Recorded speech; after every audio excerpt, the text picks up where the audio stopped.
राधे राधे दोस्तों, आशा करती हूँ कि आप सभी कुशल मंगल होंगे। चलिए आज हम जानते हैं माता सती। माता सती कौन है और उनकी कथा क्या है।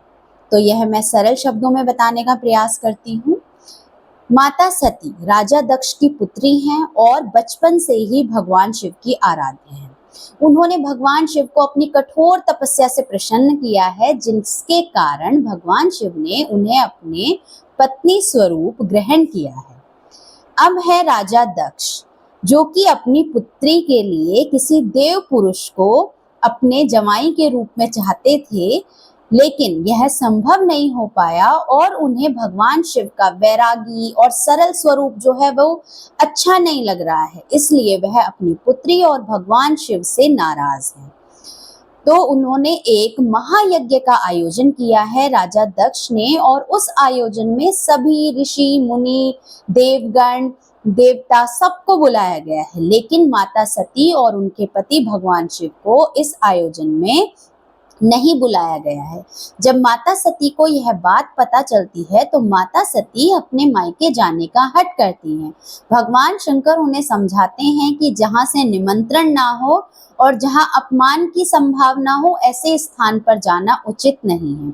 लेकिन माता सती कहती हैं कि अपने घर जाने के लिए किसी निमंत्रण की आवश्यकता नहीं होती और वह अकेले ही राजा दक्ष के यहाँ चली जाती।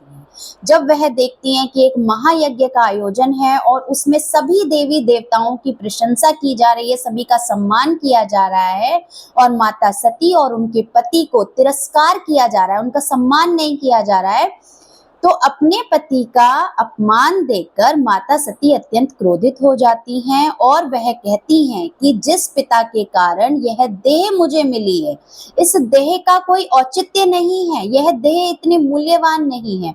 अगर मेरे पति का सम्मान नहीं है तो पिता के द्वारा प्रदान की गई इस देह का मैं त्याग करती हूँ। और वह योगा अग्नि में प्रकट करती हैं और उसमें अपनी देह का त्याग कर देती हैं, उसमें उस अग्नि में अपने आप को भस्म कर देती हैं। जब यह बात भगवान शिव को पता चलती है, वह अत्यंत क्रोधित हो जाते हैं, बहुत क्रोधित होते हैं, और क्रोध के कारण उनकी जटाओं से वीरभद्र और भद्रकाली की उत्पत्ति होती है।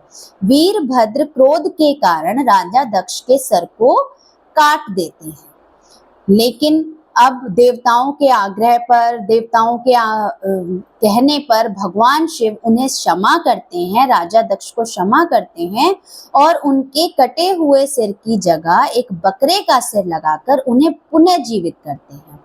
लेकिन भगवान शिव भी माता सती के कार्य से विचलित हो गए हैं, क्रोधित हो गए हैं, सुध बुध सब त्याग दिए और वो माता सती का जला हुआ शरीर लेकर इस ब्रह्मांड में विचरण कर रहे हैं।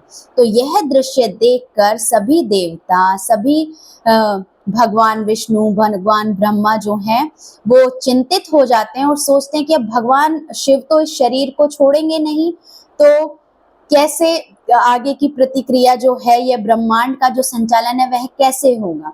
तो भगवान विष्णु अपने सुदर्शन को आज्ञा देते हैं कि वह जाकर माता सती के शरीर को भगवान शिव के हाथों से खंडित कर दें, उसको अलग अलग कर दें। तो सुदर्शन के प्रहार से जब माता सती का जो शरीर है वह टुकड़ों में बट जाता है और माता सती के शरीर के टुकड़े जहां जहां पर भी गिरते हैं वह स्थान शक्तिपीठ के नाम से प्रसिद्ध है, यानी कि वहां पर माता सती के मंदिर बने हुए हैं।